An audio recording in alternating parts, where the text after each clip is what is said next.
television ratings, higher attendance figures. Ladies and gentlemen, that doesn't come courtesy of a league. It comes courtesy of the players that play in the... Stephen A. Smith, known for his bold and often controversial opinions, recently set the sports world ablaze with a scorching critique of the WNBA, its leadership under Commissioner Kathy Engelbert, and its mishandling of one of its brightest stars, Caitlin Clark. In a fiery tirade, Smith took direct aim at the WNBA's apparent reluctance to embrace and elevate Clark, despite her historic rise as one of the most electrifying players in recent basketball history. His comments were not just about a single misstep.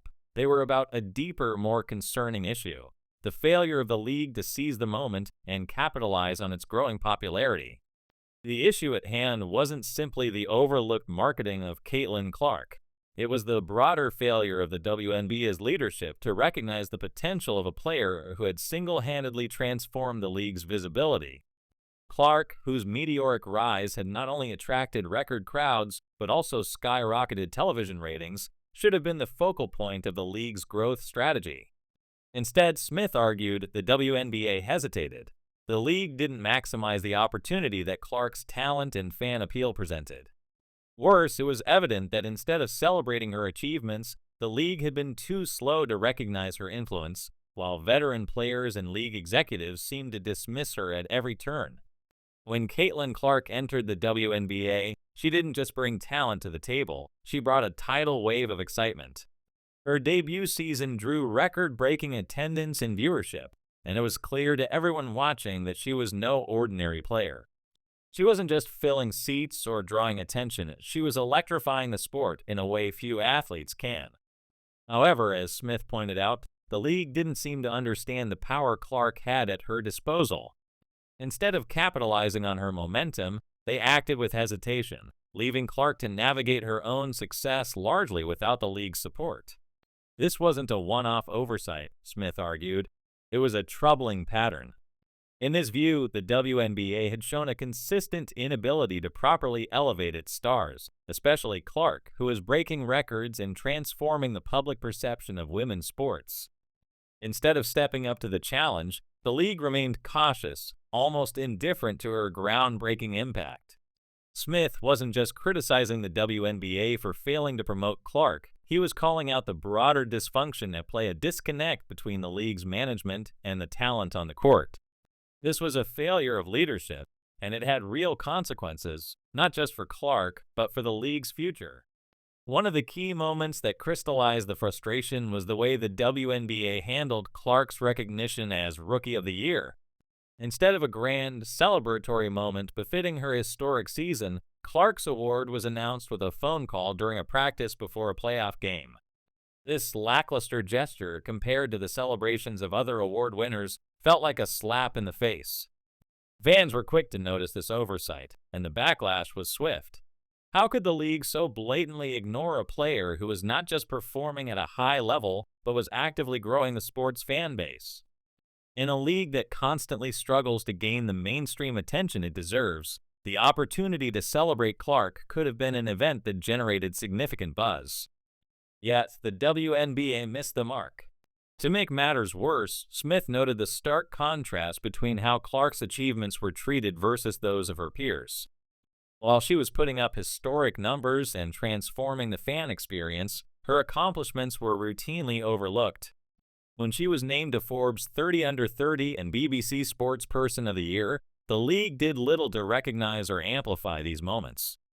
At the same time, Clark was actively promoting women's sports outside the WNBA by attending LPGA events and using her platform to boost the visibility of other athletes. Yet the league remained silent. Fans saw this as a glaring omission, especially when other leagues and sports brands would have eagerly celebrated these milestones. Smith didn't just criticize the league for ignoring Clark's achievements, he also pointed to the broader implications for the WNBA's future. He argued that the league's failure to capitalize on Clark's popularity could have lasting consequences. With her rise, the WNBA had an opportunity to elevate its visibility and value, but instead the leadership hesitated, and by doing so, risked losing the momentum generated by one of the brightest stars the league had ever seen. But it wasn't just about marketing and recognition. Smith's critique also touched on deeper issues of fairness, player safety, and officiating inconsistencies, issues that were undermining the league's credibility. While the league was focused on rivalries and marketing gimmicks, it overlooked the fundamental need for fairness and consistency on the court. For example, Clark faced inconsistent officiating, with some calls being overly strict, while others were perplexingly lenient. In one infamous incident, Clark received a technical foul for hitting the ring post, an action that, according to some analysts, was hardly out of the ordinary. This kind of inconsistency not only disrupted the flow of the game, but also created a potential safety risk for athletes like Clark, who were pushing the boundaries of the game with aggressive plays. Smith also pointed out the disparity in how fouls were handled. When a similar play was made by another player, the call was completely different, and this inconsistency created an environment of uncertainty for both players and fans. He argued that the league's failure to address these officiating issues wasn't just an oversight, it was a missed opportunity to improve the quality of the game and ensure player safety. Fans weren't asking for preferential treatment, they wanted consistency and fairness, two elements the league seemed unable or unwilling to address. Another critical area of concern for Smith was the lack of proper safety protocols in place for players. Throughout Clark's season, she faced an alarming number of flagrant fouls that raised red flags about the physical toll the game was taking. Despite this, the league failed to implement measures to ensure the safety of its players or to address the inconsistent officiating that was exacerbating the problem. The lack of action in this area only highlighted the league's inability to prioritize its players' well-being, further eroding trust in its leadership. Perhaps one of the most troubling aspects of Smith's critique was his assertion that the WNBA had an opportunity to build a thriving, sustainable league that could grow the sport for generations to come. Caitlin Clark's rise was not just about one player's success, it was a symbol of the potential the WNBA had to redefine itself. The league had the chance to elevate its stars, tell meaningful stories, and build a broader, more engaged fan base. Instead, it faltered. Fans were eager for a league that would champion its players and embrace change, but the WNBA's leadership seemed hesitant to take bold steps. Instead of seizing the moment, the league hesitated, risking the loss of Clark's momentum and the broader opportunity to elevate women's sports.